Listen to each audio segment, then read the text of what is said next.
Hello and welcome to a brand new episode of Autocar India Quick News, your weekly update on all the launches, the hot scoops and the big news in the world of automobiles. But before we begin, do remember to hit our subscribe button and the bell icon to stay updated on all our latest videos. Now obviously the big news that's engulfed the world right now is the coronavirus or the COVID-19, and that has put a damper on the auto industry in general, with a lot of new car launches and first drives being cancelled altogether. That said, a few companies have gone along and launched their brand new cars in a more digital manner, the biggest of them being the all-new Hyundai Creta. So let's see how that's priced.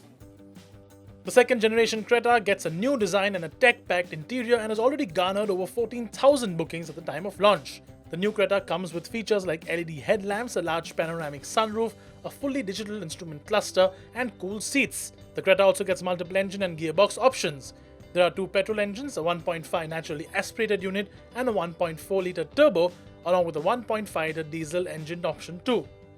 Prices for the Creta petrol start at 9,99,000 rupees ex-showroom, with the most expensive petrol automatic priced at 17,20,000 rupees.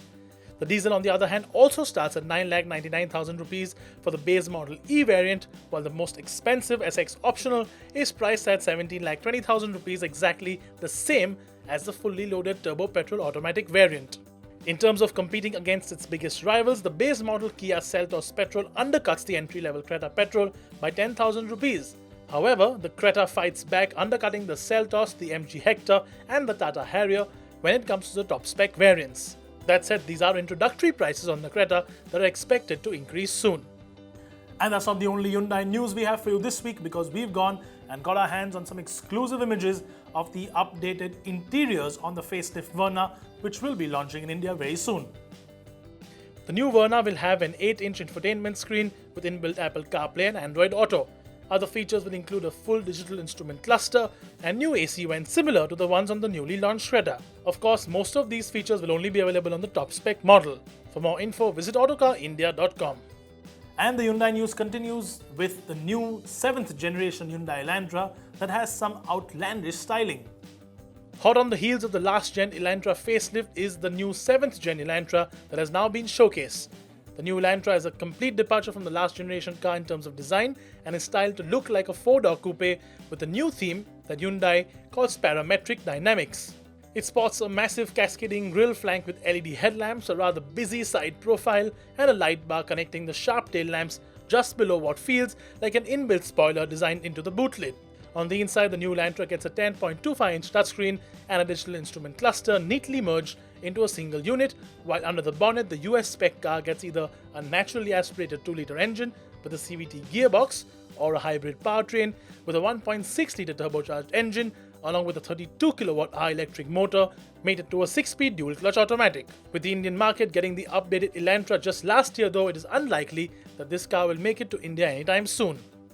The other big launch this week is the new Maruti Suzuki Dzire facelift that gets minor exterior and interior updates along with a new engine under the bonnet. The new Dzire facelift drops the diesel completely from its lineup, and the only engine that will now be available is the 1.2-litre K12C dual-jet petrol that makes 90 horsepower and gets the SHVS mild hybrid system. The engine is mated to a 5-speed manual or a 5-speed AMT gearbox. ARAI fuel economy for the Dzire facelift is rated at 23.26 km per litre for the manual, while the AMT is rated even higher at 24.12 km per litre. The AMT also gets features like hill hold and ESP. Changes on the exterior include a new sportier front bumper with new fog lamp housings and a much larger front grille as compared to its predecessors. On the inside, the Dzire now gets an updated wood grain finish on the dashboard and the steering wheel, while the 7-inch touchscreen gets the new Smart Play Studio infotainment user interface. Prices on the Dzire facelift now start at 5,89,000 rupees, with the most expensive variant now priced at 8,81,000 rupees. This is a price increase of between 6,000 and 22,000 rupees.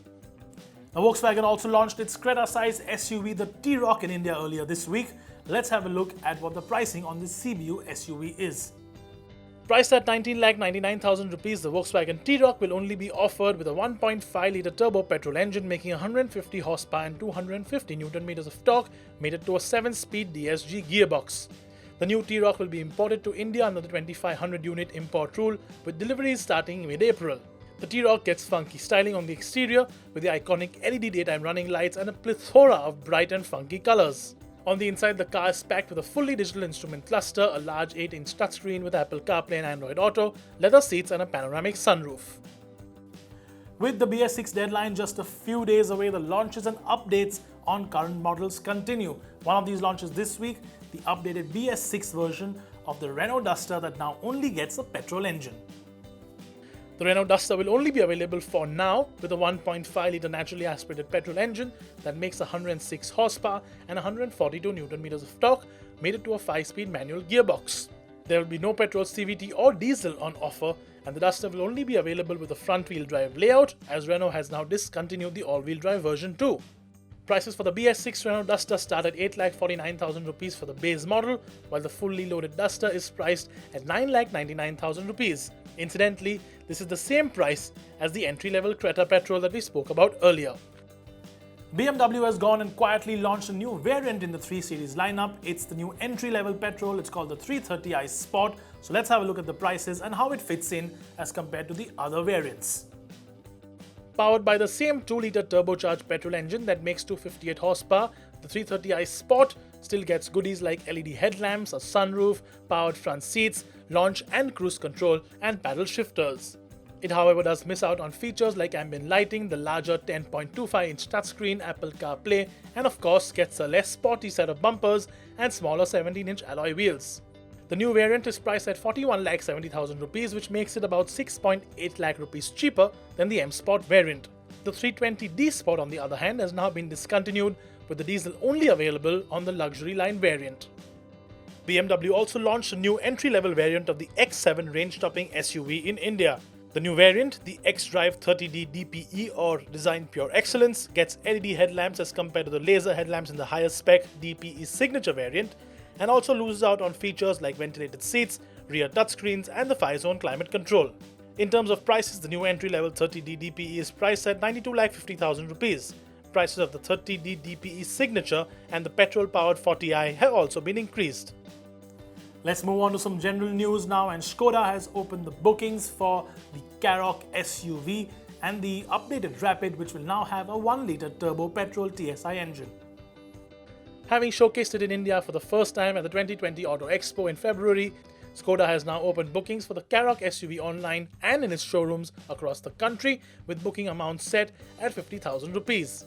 The Skoda Karoq shares its mechanical bits with the newly launched Volkswagen T-Roc and gets the same 1.5-litre TSI engine, making 150 horsepower and 250 Nm of torque, mated to a 7-speed DSG gearbox. The booking amount for the Rapid 1-litre TSI has also been set at 50,000 rupees, with deliveries to begin from April 14, 2020.